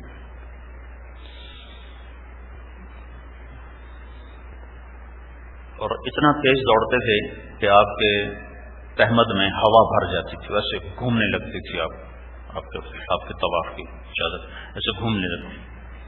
اور آپ نے فرمایا کہ بھائی یہ جگہ تو بھاگ کے ہی طے کی جا سکتی ہے۔ طواف میں کوئی مخصوص دعا آپ نے نہیں مانگی سوائے رکن یمانی اور حجر اسود کے درمیان ربنا آتنا فی الدنیا حسنہ وفی الآخرۃ حسنۃ وقنا عذاب النار۔ سعی میں کوئی مخصوص دعا آپ نے نہیں مانگی۔ 3 چکر ایک روایت کے مطابق پیدل لگائے، پھر لوگ زیادہ ہو گئے اور وہ دیکھنا چاہتے تھے کون ہے اللہ کے نبی، کون ہے اللہ کے نبی، تو باقی 4 چکر آپ نے اونٹنی پر بیٹھ کر لگائے. ایک روایت یہ بھی ملتی ہے اور ایک روایت یہ بھی ہے کہ 7 چکر آپ نے پیدل لگائے. پھر آپ وادی ابطح میں تشریف لائے اور اتوار، پیر، منگل، بدھ 4 دن آپ نے قیام کیا اور جمعرات کو آپ مینا چلے. ہم ایک دن کے اوپر نیچے ہو گئے تو ورنہ ہمیں بھی اللہ کے نبی والا حج مل جاتا. تو اب ہم جمعے کو جا رہے ہیں، آپ جمعرات کو گئے تھے. جمعرات کو مسجد خیف میں آپ کے لیے سرخ چمڑے کا خیمہ لگایا گیا. وہاں آپ نے قیام فرمایا، 5 نمازیں پڑھی اور کوئی عمل نہیں اس میں. مینا میں 5 نمازوں کے بعد اگلے دن جمعے کے دن صبح اشراق کے بعد آپ تشریف لے گئے عرفہ. یہی ہم نے کرنا ہے. کل یہاں سے جانا ہے، وہاں 5 نمازیں پڑھنی. 5 نمازیں پڑھنے کے بعد ہفتے کے دن پھر سواریوں پر اپنے عرفہ میں چلے جانا ہے. عرفہ کا قیام زور سے لے کر مغرب تک، مغرب اچھی گہری ہو جائے تو پھر نکلنے کا حکم ہے. یہ قیام واجب ہے. تو آپ وہاں تشریف لے گئے اور آپ نے وہاں قیام فرمایا. آپ کے لیے ایک خیمہ لگا دیا گیا تھا، اس میں جا کر آپ نے آرام فرمایا. پھر اس کے بعد آپ نے غسل کیا، گرمی زیادہ تھی، غسل کیا. پھر اپنے اونٹنی قصوہ کو تیار کروایا. پھر آپ نے سارے مجمع کو اکٹھے کر کے خطبہ دی، تقریر فرمائی. وہ عرفات میں سنایا کرتا ہوں، وہ انشاءاللہ عرفات میں وہ آپ کے سامنے عرض کروں گا. پھر اس کے بعد آپ نے اذان دلوائی بلال سے اور ظہر اثر اکٹھی پڑھی. اور اس کے بعد آپ جبل رحمت پر تشریف لے گئے اور قبلے کی طرف منہ کر کے آپ دعا میں مشغول ہوئے. یہ دعا اپریل کے مہینے میں اونٹنی پر بیٹھ کر کوئی 5.5 گھنٹے کی دعا ہے. 5 سے 5.5 گھنٹے کی مسلسل. تو کبھی اونٹنی بدکنے لگتی تو آپ اس کو ایسے پکڑ لیتے، ایک ہاتھ سے اونٹنی کی مہار نکیل پکڑتے تو رہے. کبھی ایسے بھی ہو جاتے تھے، ہاتھ اٹھ جاتے تھے. وہیں عرفات میں وقوف کے دوران ایک صحابی کی اونٹنی اچھلی تو اوپر سے گرے اور گرتے ہی ان کا انتقال ہو گیا. تو آپ نے فرمایا اس کو اسی احرام میں کفن دے دو، سر ننگا رکھو، سر نہ ڈھانپو اور اسے یہیں دفن کر دو. یہ قیامت کے دن لبیک کہتا ہوا اٹھے گا. تو ایک صحابی جن کا نام کسی کتاب میں نہیں مل سکا، وہ وہاں جبل رحمت کے دائیں بائیں آگے پیچھے کہیں مدفون ہیں. واحد آدمی ہیں جو عرفات کی سرزمین میں گود میں سوئے ہوئے ہیں. یہ قیامت کے دن اٹھیں گے، لبیک کہتے ہوئے اٹھیں گے. تو مغرب گہری ہونے کے بعد آپ نے حضرت اسامہ کو اپنے پیچھے بٹھایا اور وہاں سے چلتے ہوئے مزدلفہ پہنچے. وہاں آپ نے آ کر اذان دلوائی اور مغرب کی نماز پڑھی. پھر اونٹوں سے سامان اتروایا اور اقامت کے ساتھ عشاء کی نماز پڑھی. اور عجب بات ہے، آپ نے مزدلفہ کی رات میں تہجد نہیں پڑھی، سو کے جان بوجھ کے نہیں پڑھی. یہ نہیں کہ آپ پڑھ نہیں سکتے، ساری زندگی آپ نے تہجد نہیں چھوڑی. مزدلفہ میں آپ نے تہجد نہیں پڑھی کہ آنے والی امت پر نظر تھی کہ لوگ تھک ہار کے جب پہنچیں گے تو انہیں فرض پڑھنا ہی مشکل ہو رہا ہوگا.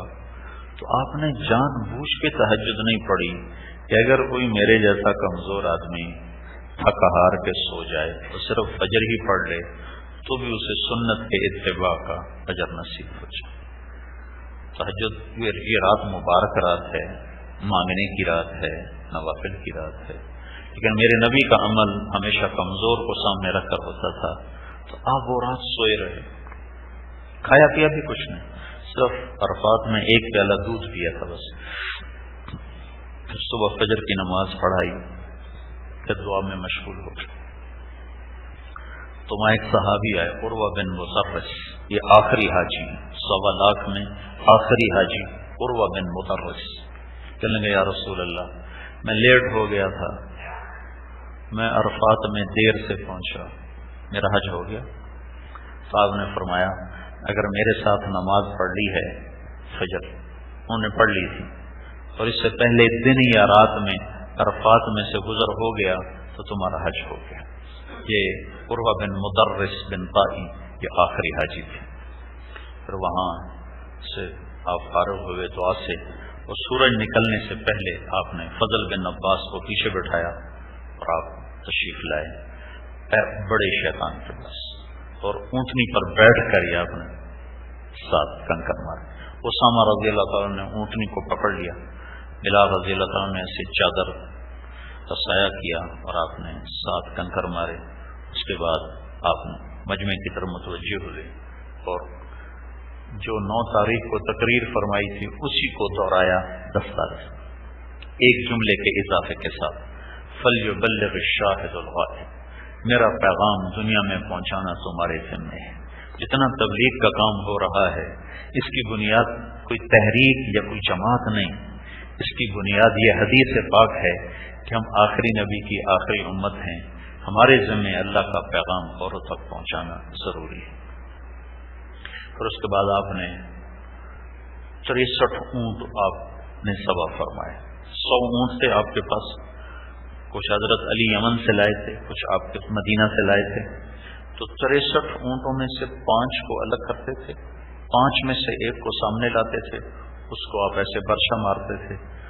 تو جب پہلا اونٹ ذبح ہوا اور اونٹوں کی نظر پڑی کہ ذبح کرنے والا اللہ کا رسول ہے، تو اونٹوں میں جنگ شروع ہو گئی۔ ہر اونٹ آگے بڑھ کے ذبح ہونے کی کوشش کر رہا تھا کہ کہیں میں رہ نہ جاؤں، کہیں میں رہ نہ جاؤں۔ ہر اونٹ کی تمنا تھی میں پہلے ذبح ہو جاؤں، میں پہلے ذبح ہو جاؤں۔ پھر آپ نے حضرت علی سے فرمایا کہ تقسیم کرو اور جو لے جانا چاہے لے جائے، اور اس کی جو ایک بوٹی ہر اونٹ میں سے لے لو اور دیکھ چڑھا دو۔ تو انہوں نے حضرت علی نے ایک بوٹی ہر اونٹ میں سے لی۔ جس کو اللہ نے وسعت پر رزق دی ہو اسے چاہیے کہ زیادہ سے زیادہ قربانیاں کرے، صرف ایک نہ کرے، زیادہ کرے۔ ای الحج افضل، تو آپ نے سب سے بہترین حج کیا ہے؟ تو ہم نے کہا الحج والحج، سب سے بہترین حج وہ ہے جس میں زور سے لبیک کہا جائے اور جس میں زیادہ سے زیادہ قربانی کی جائے۔ تو جن کو اللہ وسعت دے وہ زیادہ قربانی کرے۔ تو اپنی 63 اونٹ ذبح کرنے کے بعد آپ نے اپنی بیویوں کی طرف سے ایک گائے ذبح کی۔ پھر اس کے بعد آپ نے معمر بن عبداللہ بن نضلہ رضی اللہ تعالیٰ عنہ کو بلوایا، مہاجرین میں سے۔ ان کے سامنے آپ ایسے بیٹھ گئے، زمین پر ایسے بیٹھ گئے پاؤں کے بل، اور کہنے لگے لے بھائی معمر، نبی کا سر تیرے سامنے ہے، اسرا تیرے ہاتھ میں ہے، پتہ نہیں تو کیا کرے۔ مزاق کیا، وہ کہنے لگے یا رسول اللہ یہ تو میری سعادت ہے۔ تو آپ کے بڑے بڑے بال تھے، تو آپ نے سیدھی طرف کے بال پہلے صاف کروائے اور ابو طلحہ انصاری کو دے دیے، سارے ایک آدمی کو دے دیے۔ پھر دوسری طرف کے صاف کروائے اور وہ تقسیم کروا دیے، وہ کسی کو 1 ملا، کسی کو 2 ملے، کسی کو 3 ملے، کسی کو کچھ بھی نہ ملا۔ خالد بن ولید رضی اللہ تعالیٰ عنہ نے ابو طلحہ کی منت کر کے پیشانی کے بال لے لی اور ایک ٹوپی میں ان کو سی لیا۔ وہ ٹوپی سر پہ رکھ کر اس کے اوپر لوہے کا خود رکھ کے لڑا کرتے تھے، زندگی بھر شکست نہ کھائی، بڑے بڑے لشکروں کو توڑ دیا۔ تو مورخین کہتے ہیں ان بالوں کی برکت تھی۔ ایک دفعہ یرموک کی جنگ میں پانسا ہی پلٹ گیا اور رومی چڑھ آئے، تو خالد بن ولید کہنے کہ میری ٹوپی تلاش کرو، ٹوپی گم ہو گئی این موقع پر، ٹوپی تلاش کرو۔ تو صحابہ نے کہا ٹوپی پھر دیکھ لینا، دشمن سر پہ چڑھ آیا تو جو ٹوپی کی فکر، ان کا وہ خیموں میں بھی آ جائے گا تو بھی پہلے ٹوپی تلاش کرو میری۔ تو کہیں ایک کونے میں سامان کے نیچے ایک میلی سی ٹوپی نکلی، تو سارے حیران ہو کر کہنے لگے اس ٹوپی کی وجہ سے تو نے اتنا بڑا خطرہ مول لے لیا ہے، بھیڑی سی ٹوپی۔ تمہیں خبر ہے یہ کیا ہے؟ اس میں اللہ کے نبی کے بال ہیں، جب سے مجھے ملے ہیں اس کے بغیر میں نے کبھی لڑائی نہیں۔ اپنے بال کٹوائے، ناخن کٹوائے، مونچھیں کٹوائیں، ان کو کہیں دفن کروا دی، پھر غسل فرمایا، پھر کپڑے بدلے، پھر کھانا پکنے کا انتظار کیا۔ پھر جب کھانا تیار ہو گیا تو آپ نے اس میں سے گوشت بھی کھایا، شوربہ بھی پیا، پھر اپنی اونٹنی کو تبدیل کیا، پہلے قصوا تھی پھر جدعا کو لیا، اور حضرت معاویہ رضی اللہ تعالیٰ عنہ کو پیچھے بٹھایا اور بیت اللہ تشریف لائے، اور یہ طواف آپ نے اونٹنی پر بیٹھ کر کیا، یہ پیدل نہیں کیا، اونٹنی پر 7 چکر اونٹنی پر لگا، پھر 2 نفل پڑھے، پھر مقام پھر اس زمزم کے کنویں پر اگر آپ نے پانی پیا، پانی پینے کے بعد جو پانی بچ گیا، ڈول تھا بڑا، اس کو ایسے منہ کو لگایا، اتنا بڑا ڈول تھا، تو کچھ تو پیتے رہے، جب باقی بچ گیا تو سارا اپنے اوپر ڈال لیا گرمی کی وجہ سے، ٹھنڈا کرنے کی، پھر وہاں آپ نے ظہر کی نماز پڑھائی، اور ظہر کے بعد آپ وہاں سے مینا تشریف لائے۔ یہی کام ہم نے کرنے ہیں۔ 10 تاریخ کو مینا پہنچنا ہے، رمی کرنی ہے، پھر قربانی کرنی ہے، پھر بال منڈانے ہیں، پھر طواف زیارت کرنا ہے، لیکن آج کے دور میں طواف زیارت 10 تاریخ کو نہیں کرنا چاہیے، نہ دن میں نہ رات میں، بہت رش ہوتا ہے۔ 11 کو اگر رات کو جایا جائے تو خاصا رش ٹوٹ چکا ہوتا ہے، آنا جانا آسان ہوتا ہے۔ 12 کی فجر میں کریں تو اور بھی آسان ہوتا ہے، آنا بھی آسان، جانا بھی آسان، بہرحال جو جس وقت جانا چاہے، کھلا ہوا ہے دروازہ۔ پھر 11 تاریخ کو آپ نے زوال کے بعد رمی فرمائی پیدل تینوں شیطانوں کی۔ پہلے شیطان کو رمی کرنے کے بعد دعا مانگی، یہ دعا تھی کوئی 1.25 گھنٹے کی۔ پھر دوسرے شیطان کو رمی کرنے کے بعد دعا مانگی، یہ دعا تھی کوئی 1.25 گھنٹے کی۔ پھر تیسرے شیطان کو رمی کرنے کے بعد دعا نہیں مانگی، آپ واپس آ گئے اور خطبہ دیا 11 تاریخ کو، بڑا عظیم الشان۔ 11 تاریخ کو اذا جاء نصر اللہ والفتح یہ صورت نازل ہوئی تھی، جس میں اشارہ تھا کہ میرے محبوب تیرے جانے کا وقت آ چکا ہے، سفر قریب ہے۔ تو پھر اس میں ایک جملے کا اضافہ ہے، اس تقریر میں ایک جملے کا اضافہ ہے، ایھا الناس عسیٰ اللہ تلقونی بعد عامی ھذا، اے لوگو یہ میری تمہاری آخری ملاقات ہے، آج کے بعد تم مجھے دیکھ نہ پاؤ گے۔ یہ 11 تاریخ کو اس جملے کا اضافہ، تینوں دن ایک ہی تقریر فرمائی ہے، تینوں دن ایک، ساری حقوق العباد پر سارے۔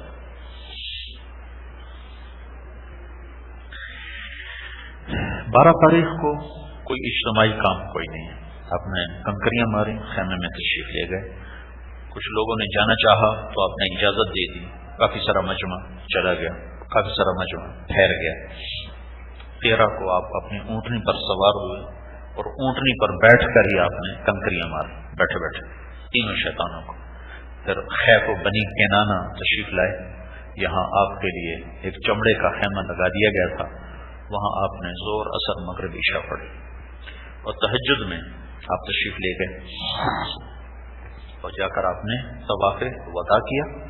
طواف وداع کے بعد آپ فجر کی نماز پڑھائی، اور فجر کی نماز کے بعد آپ نے کوچ کا اعلان فرمایا، زمزم کا پانی اپنے مشکیزوں میں بھرا اور اجازت عام دے دی کہ جو آپ جانا چاہے چلا جائے۔ تو ہر آدمی اپنے اپنی سمت کو چلا، آپ اہل مدینہ کو لے کر اور اس طرف کے رہنے والوں کو لے کر مدینہ کی طرف چلے، اور 22 تاریخ کو آپ مدینہ پہنچے، اور آپ نے جبل احد کو دیکھا تو کہا ذا جبل یحبنا ونحبہ، یہ وہ پہاڑ ہے جو ہم سے پیار کرتا ہے اور ہم اس سے پیار کرتے ہیں۔ اور اس کے بعد آپ آئبون تائبون عابدون ربنا حامدون یہ دعا پڑھتے ہوئے آپ مدینہ میں داخل ہوئے، اور اس کے 83 دن کے بعد آپ کی واپسی ہو گئی اور اپنے اللہ کی بارگاہ میں پیش ہو گئی۔ تو 10 تاریخ کو 3 کام ہیں، رمی کرنی ہے آخری شیطان کی، قربانی کرنی ہے، طواف قربانی کے بعد سر مڈانا ہے، تو تب احرام کھل گیا، احرام کھل جانے کے بعد نہانا دھونا کپڑے بدلنا، اور پھر اپنی سہولت کے ساتھ جا کر طواف زیارت کرنا۔ طواف زیارت کے ساتھ حج کی صحیح ہے، اگر صحیح نہیں، اللہ کے نبی نے صحیح پہلے کر لی تھی تو آپ نے حج طواف زیارت کے ساتھ صحیح نہیں فرمائی۔ تو جن بھائیوں کی طواف زیارت جنہوں نے پہلے صحیح مقدم کر لی ہے وہ نہیں کریں گے، اور جنہوں نے سعی نہیں کی وہ طواف زیارت کے بعد سعی کریں گے، لیکن سعی کو مؤخر کیا جا سکتا ہے۔ اگر رش ہے تو آپ چھوڑ دیں، جب آپ حرم کے قریب چلے جائیں تو آپ اپنی سعی کو، خالی سعی کو آپ کر سکتے ہیں، اس کو مؤخر کرنا پورے مہینے کے آخر تک اسے مؤخر کیا جا سکتا ہے۔ 11 تاریخ کو تینوں شیطانوں کو کنکریاں مارنی ہیں، 12 تاریخ کو تینوں شیطان کو کنکر مارنے ہیں، 12 کو ٹھہرنا چاہیں، جن کا حج فرض ہے ان کے لیے افضل ہے ٹھہر جائیں، آنا چاہیں تو کوئی رکاوٹ نہیں ہے، 12 تاریخ کو آپ آ سکتے ہیں۔ مینا کا قیام پہلے بھی ہمارے نزدیک سنت ہے، اور رش کی وجہ سے خیمے مزدلفہ تک چلے گئے ہیں، تو اب وہ شکل ہے ہی نہیں کہ مینا کے قیام میں وہ پابندی ہو، چونکہ لاکھوں حجاج کرام ہیں جو مزدلفہ میں ٹھہرتے ہیں، 5 دن وہیں ٹھہرتے ہیں، مجبوری ہو گئی ہے، حاجی بڑھ گئے ہیں اور خیمے مستقل ہیں۔ تو یہ چند اعمال ہیں حج کے جو میں نے آپ کو اللہ کے نبی کا حج بھی سنا دیا، اور اس میں جو کرنے کی باتیں ہیں وہ بھی بتا دی ہیں۔ اور بس ایک آخری چیز رہ جائے گی مدینہ کو جاتے ہوئے، طواف ودا، کہ جانے سے پہلے ایک طواف کرنا ہے اس نیت سے کہ واپسی ہو رہی ہے۔ یہ حج کا آخری حصہ ہے۔ اور جب آدمی طواف زیارت کر لیتا ہے، مرد یا عورت، تو ایک فرشتہ اس کے کندھے پر آ کر ہاتھ مارتا ہے اور کہتا ہے جا، نئی زندگی گزار، تیرے پچھلے سارے معاف ہو گئے، فستانے سے عمل، جاؤ نئی زندگی شروع کرو، تمہارے پچھلے سارے گناہ معاف ہو گئے۔ تو آدمی ایسے ہو جاتا ہے جیسے ماں کے پیٹ سے وہ آج نکلا ہو۔ یہ اللہ تعالیٰ نے حج کی یہ نعمت اور حج کا یہ تحفہ دیا ہے کہ انسان ایسے ہو جاتا ہے جیسے ماں کے پیٹ سے وہ آج نکل کے آیا ہو۔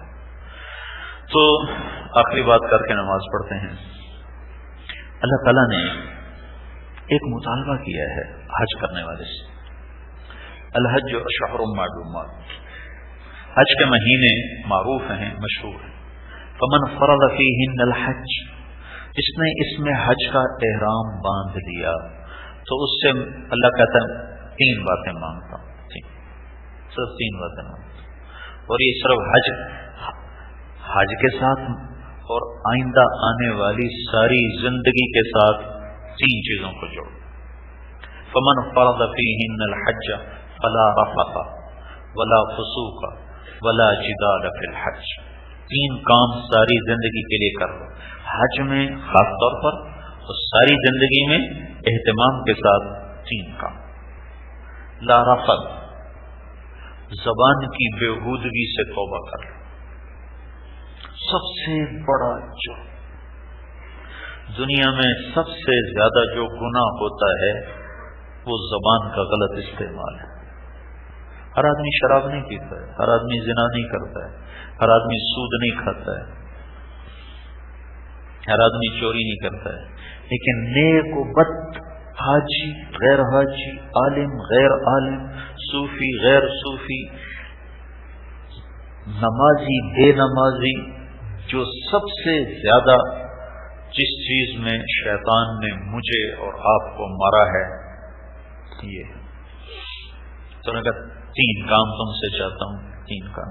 میری طرف سے تہجد نہ پڑھو، کوئی مطالبہ نہیں، حج میں قرآن نہ پڑھو، کوئی مطالبہ نہیں، لمبے لمبے نفل نہ پڑھو، میں کوئی مطالبہ نہیں کرتا، 3 کام مانگتا ہوں۔ 3 لا رفث، زندگی بھر کے لیے زبان کو تالا لگا تھا۔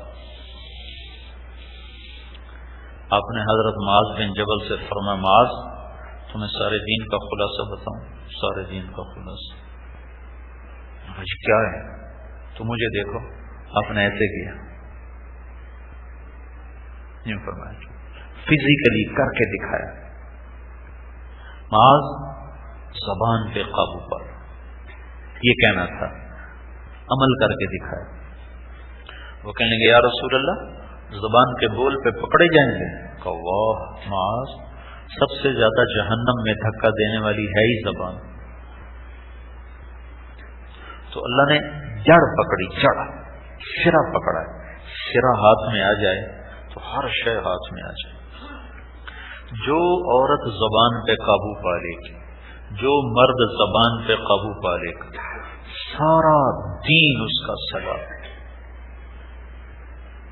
یوں سمجھو یہ ہمارا وجود ایمان کا بینک ہے، بینک، اور یہ دو لب، دو ہونٹ اس کا مین گیٹ ہے، مین گیٹ۔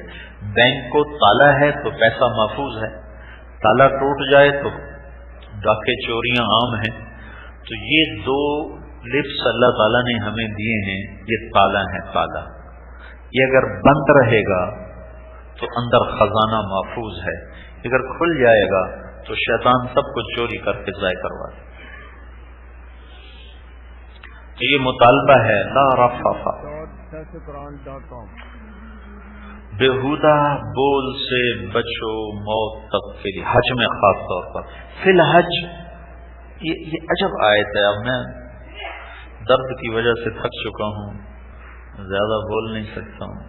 عجب آیت ہے، کیا خوبصورت طریقے کے ساتھ اللہ تعالیٰ نے ان تین مطالبوں کو حج میں کرتے ہوئے موت تک کا تقاضا کر دیا ہے، اس طرح پیش کیا ہے کہ موت تک کا تقاضا بنا دیا ہے، صرف حج کا نہیں رکھا ہے۔ صرف حج کا ہوتا تو اللہ کہتا لا یرفث لا یفسق لا یجادل، لیکن اسے موت تک پھیلا کر کہا لا رفث ولا فسوق ولا جدال۔ تو پہلا کام یہ ہے زبان پہ قابو، غیبت، جھوٹ، بدتمیزی کا بول، بے اکرامی کا بول، اہانت اور توہین کا بول۔ کتنے نادانی، میں سچ کہتا ہوں، میں منہ پہ کہہ دیا کرتا ہوں، میری یہ خوبی ہے، میں منہ پہ کہہ دیا کرتا ہوں۔ سب سے بڑے عیب کو اپنی خوبی بتا رہا ہے، میں منہ پہ کہہ دیتا ہوں، میں نہیں کبھی بات کو رکھا کرتا۔ جو سب سے بڑا عیب ہے اس کو اپنی صفت بنا کے پیش کر۔ ہمیں تو اوروں کی کمیاں چھپانے کا حکم، ہم ڈھونڈتے پھرے۔ مائز اسلمی آئے اللہ کے نبی کے سامنے اور خود اقرار کیا، یا رسول اللہ میں نے زنا کیا ہے، مجھے پاک کرو، پتھر مار کے مجھے مارو۔ تو آپ نے منہ ادھر کر لیا، کوئی نہیں کیا۔ اقراری کو کہہ رہے ہیں کوئی نہیں کیا، وہ ادھر آ گیا، میں نے کیا ہے مجھے پاک کریں، تو آپ نے منہ ادھر کر لیا، کوئی نہیں کیا، کوئی نہیں کیا۔ وہ ادھر سے آیا، میں نے کیا ہے مجھے پاک کریں، تو آپ نے منہ ادھر کر لیا، کوئی نہیں کیا، کوئی نہیں کیا۔ ہمارا معاشرہ تو نہ کردہ گناہوں کو ذمہ لگاتا ہے، اور اللہ کے نبی کا فرمان ہے جس شخص نے کسی نیک عورت پر تہمت لگا دی، جس شخص نے کسی نیک عورت پر تہمت لگا دی، 100 برس بھی سجدے میں پڑا رہے گا تو جہنم میں جائے گا، 100 سال عبادت کرتا رہے اور اس گناہ سے توبہ نہ کی کہ نیک عورت پہ برائی کی تہمت لگا دی، جہنم میں جائے۔ تو ہم تو شک کی بنیاد پہ پروپیگنڈا شروع کرتے ہیں، وہ یہ کر رہی ہے، وہ یہ کر رہا ہے۔ چوتھی دفعہ بھی کہا میں نے کیا ہے، 4 دفعہ کے بعد شریعت کا حکم پورا ہو گیا تو آپ نے ایک ہیلا اختیار کیا۔ تو بھائی یہ پاگل تو نہیں، کوئی ایک آدمی کہہ دیتا یہ پاگل ہے تو آپ اٹھا دیتے، سب نے کہا نہیں جی عقل نہیں۔ پھر آپ نے چھٹا راستہ ایک اور ہیلا اختیار کیا، بھائی نشے میں تو نہیں بول رہا، شراب تو نہیں پی ہوئی، نشے میں تو نہیں ہے۔ اگر کوئی ایک بھی کہہ دیتا نشے میں ہے تو آپ اٹھا دیتے، مگر نہیں جی نشے میں بھی نہیں۔ یہ مزاج شریعت ہے، چھپانا، خوبیاں دیکھنا، کمیاں نہ دیکھنا۔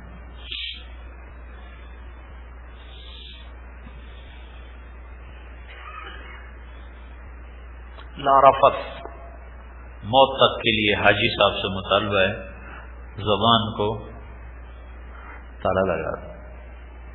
زبان سے جو آگ لگتی ہے اسے 7 سمندر بھی نہیں بجھا سکتے، اور زبان سے جو بہار آتی ہے اسے خزاں کے تھپڑے بھی نہیں مٹا سکتے۔ یہ دو طرفہ چلتی ہے، یہ صحیح چلے تو دنیا کو جنت بنا کے رکھ دیتے، یہ غلط چلے تو در و دیوار کو آگ لگ جاتی، ہڈیاں جل کے راکھ ہو جاتی۔ تو یہ اللہ کا مطالبہ ہے حج کرنے والے سے، زبان کی حفاظت کرو، زبان کو تالا لگا دو، اوروں کے عیب بولنا، دیکھنا، سننا ختم کر دو، کہ تھوڑا سا عمل بھی کافی ہو جائے۔ ابو بکر رضی اللہ تعالیٰ عنہ روزانہ صبح اپنی زبان پکڑتے ہیں، کہتے اللہ کے واسطے ٹھیک چلنا۔ ابو بکر نبیوں کے بعد سب سے بڑا انسان، آپ نے فرمایا سب سے پہلے میں جنت میں داخل ہوں گا اور میرے بعد سب سے پہلے ابو بکر جنت میں داخل ہوگا۔ تو ایسے کرتے ہیں ٹھیک چلنا، تو ٹھیک چلے گی تو سارا جسم ٹھیک چلے گا۔ دوسری چیز جو اللہ کا مطالبہ ہے، لا فسوق، لا فسوق۔ دوسرا مطالبہ ہے لا فسوق۔ کچھ گناہ ایسے ہیں جو آدمی انفرادی طور پر کرتا ہے، چھپا کر کرتا ہے، تو اس کا مطالبہ ہے کہ اب میرا اور اپنا معاملہ ٹھیک کر، میں راتوں کو دیکھتا ہوں تو غلط کام کرتا ہے، اب بس کر، اب تو نے احرام باندھا ہے، اب بس کرو، تیری راتیں بڑی غلط ہیں، تیرے دن بڑے غلط ہیں، تو لوگوں سے چھپ کے تو کرتا ہے، کیا مجھ سے بھی چھپ جائے گا؟ لوگوں کے اور اپنے درمیان تو نے پردے لٹکا لیے، دروازے بند کر لیے، چٹکنیاں لگا دی، بلب بجھا دیے، کیا مجھ سے بھی چھپ سکتے ہو؟ سواء منکم من اسر القول ومن جہر به ومن هو مستخف باللیل وسارب بالنہار۔ تیرے رب کے لیے تو اندھیرا اجالا برابر ہے، تیرے رب کے لیے تو خلوت اور جلوت برابر ہے۔ تو دوسرا مطالبہ ہے اللہ تعالیٰ کا کہ تیری زندگی میں جو گناہ ہیں، کبیرہ گناہ، کچھ معاملات کی لائن کے، لین دین کے گناہ، کچھ اخلاقیات کی لائن کے، کچھ عبادات کی لائن، نماز نہیں پڑھتا، روزہ نہیں رکھتا، زکوٰۃ نہیں دیتا، جوا کھیلتا ہے، شراب پیتا ہے، سود کھاتا ہے، جھوٹ بولتا ہے، لوگوں کے حقوق مارتا ہے، مزدور کو مزدوری نہیں دیتا۔ ہمارے پورے ملک میں مزدور کو مزدوری دینے کا رواج نہیں ہے، نیچے رکھتے ہیں۔ اللہ کے نبی کا فرمان ہے پسینہ خشک ہونے سے پہلے مزدور کے ہاتھ میں اس کی مزدوری رکھ دو۔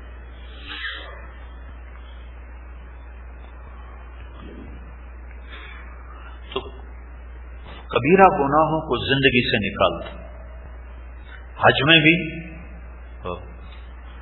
موت تک، پھر کبھی ہو جائے توبہ کر، توبہ میں تو اللہ ساری معاف کر دیتے۔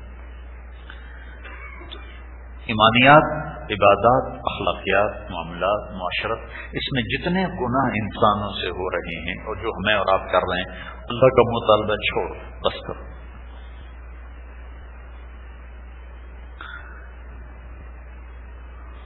تیسرا مطالبہ اللہ کا ہم سے یہ ہے ولا جدال، ولا جدال، جھگڑے نہ کرو، لڑائی نہ کرو، نہ حج میں کرو نہ زندگی بھر کرو۔ آپ نے فرمایا جو جھگڑا چھوڑ دے، جو جھگڑا چھوڑ دے، چاہے وہ سچائی کیوں نہ ہو، تو میں جنت کے بیچ میں اس کو محل لے کر دوں گا، میں گارنٹر ہوں۔ جھگڑا چھوڑ دے، میرا حق، میرا حق، حق لینے کی اجازت، لڑائی کی شکل بنے تو اللہ کے نبی کا ایک وعدہ آپ کو بتاتا ہوں، ایک بشارت آپ کو سناتا ہوں۔ اللہ کے نبی نے مدینے والوں سے فرمایا میرے بعد تمہیں تمہارا حق نہیں دیا جائے گا، تم کیا کرو گے؟ تو مدینے والوں نے کہا ایسے تلوار اٹھائیں، مدینے والوں نے کہا تلوار اٹھائیں، اپنا حق لیں، ہم کوئی چوڑیاں پہنے ہوئے تھوڑے ہیں یا رسول اللہ۔ تو آپ نے فرمایا میں تمہیں اس سے اچھی چیز بتاؤں، اس سے بڑھیا چیز بتاؤں؟ کچھ کیا؟ کہ تم اپنا حق چھوڑ دینا، لڑنا نہیں چھوڑ دینا، اور حوض کوثر پر آ کر مجھ سے ملاقات کر لینا، میں سارے حق تمہیں اللہ سے پورے کروا کے دے دوں گا۔ اب یہ وعدہ دیکھنے میں مدینے والوں سے ہے نہیں، یہ وعدہ ہر اس مرد عورت سے ہے قیامت تک جو اپنا حق چھوڑ دے گا جھگڑے سے بچنے کے لیے، لڑائی سے بچنے کے لیے۔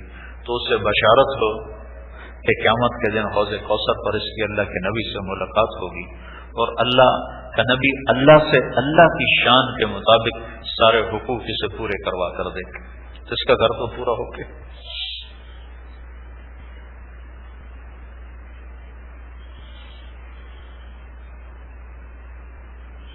تو جھگڑے سے روکا ہے۔ ایک تو وقتی جھگڑے ہوں گے، یہ میری جگہ تنگ ہے، یہ میری جگہ اس نے جگہ زیادہ لے لی ہے، اس کو اچھا بیڈ ملا ہے، مجھے اچھا بیڈ نہیں ملا، مجھے کھانا وقت پہ نہیں ملا، ہماری بس نہیں پہنچی ہے، ہمیں ہوٹل میں کمرہ نہیں ملا ہے، ہمیں ہوٹل میں یہ نہیں ملا ہے۔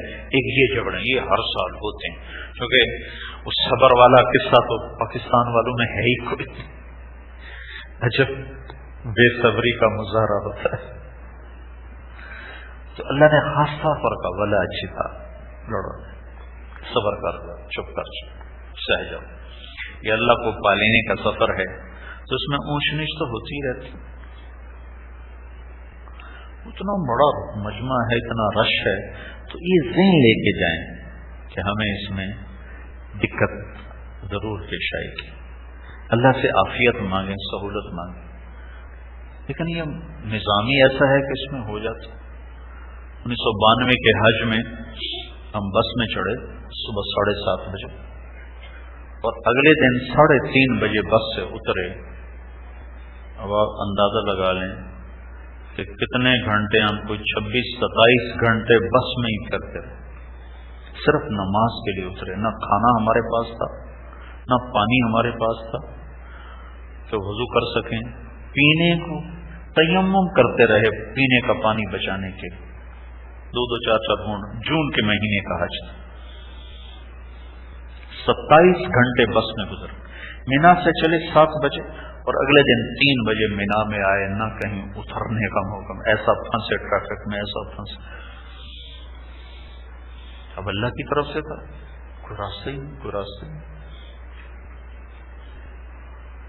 وہ ہمارے علاقے کا ایک ذمہ دار بیچارہ سیدھا سادہ، وہ مزدلفہ پہنچا، اپنی بیوی اور بیٹی کو بٹھا کر نا نشانیاں لگاتا گیا، اے نشانی، اے نشانی، اے نشانی، وضو کرنے گیا۔ جب واپس آیا تو وہاں ساری نشانیوں پہ بسیں کھڑی تھی، ساری رات طواف ہی کرتا رہ گئے، ساری نشانیاں گم ہو گئی۔ اگلے دن مینا میں بیوی بچے ملے، وہ سارے بیچاری نے ساری نشانیاں بچے رہ گئی۔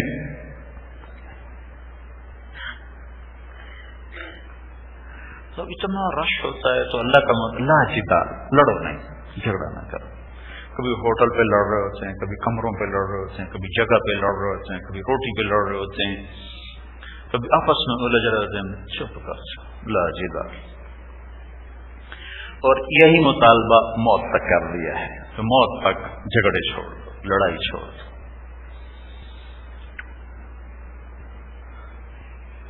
تو آپ کا دین خوبصورت، آپ کا حج مکمل، آپ کی زندگی میں انقلاب اور تبدیلی، یہ تبدیلی کا عمل ہے۔ اللہ تعالیٰ اپنے گھر میں ہی کہتا بھائی وہیں حج کر لو، ایک واحد عمل ہے جس کو کرنے کے لیے اللہ تعالیٰ بلاتا ہے، آؤ۔ اور صرف ہمیں نہیں بلایا، 1.25 لاکھ نبیوں کو بلایا، ہر نبی آیا، ہر نبی۔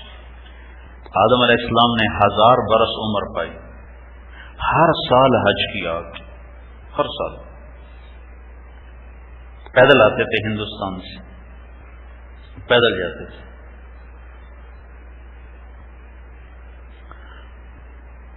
تو اس گھر کے بار بار حاضری مطلوب ہے۔ حضرت عمر رضی اللہ تعالیٰ عنہ 10 سال خلیفہ رہے، 10 سال حج کیا، خود آتے تھے حج کرنے، اپنے ساتھ پورا مجمع لے کر۔ عثمان رضی اللہ تعالیٰ عنہ جب تک فتنے شروع نہیں ہوئے ہر سال آ کے حج کیا۔ حضرت علی رضی اللہ تعالیٰ عنہ خلافت کا دور لڑائیوں میں گزر گیا، اس سے پہلے مسلسل عمرے کے لیے آتے تھے، حج کے لیے آتے تھے. آپ نے فرمایا تابعوا بین الحج والعمرہ، حج عمرے کو بار بار آگے پیچھے دوہراؤ کہ یہ تمہارے فقر کو بھی دور کر دیتے ہیں اور تمہارے نفاق کو بھی دور کر دیتے ہیں. ہمارے یہاں بہت سے نادانی میں کہتے ہیں نا لوگ کہ یہ پیسہ غریبوں کو دے دیا جائے. وہ اللہ سے بھی بڑھ کر غریبوں کے ہمدرد بننا چاہتے ہیں.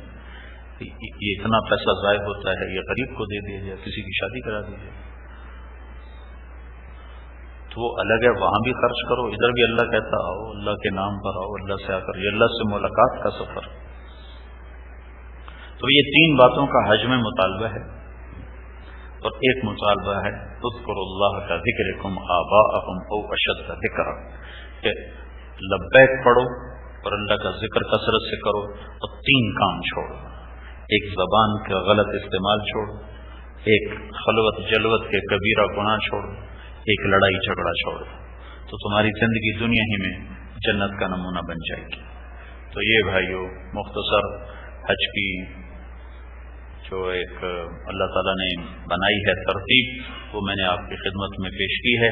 اللہ کے نبی کا حج بتا کر بھی اس کے ساتھ کچھ قرآن کی آیات سے احادیث سے آپ کی خدمت میں اس کو پیش کیا ہے.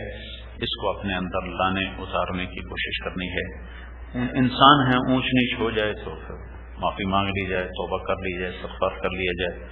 انسان جو ہوا ہو بھی جاتا ہے. تو انشاءاللہ کل سے ہمارا سفر شروع ہوگا.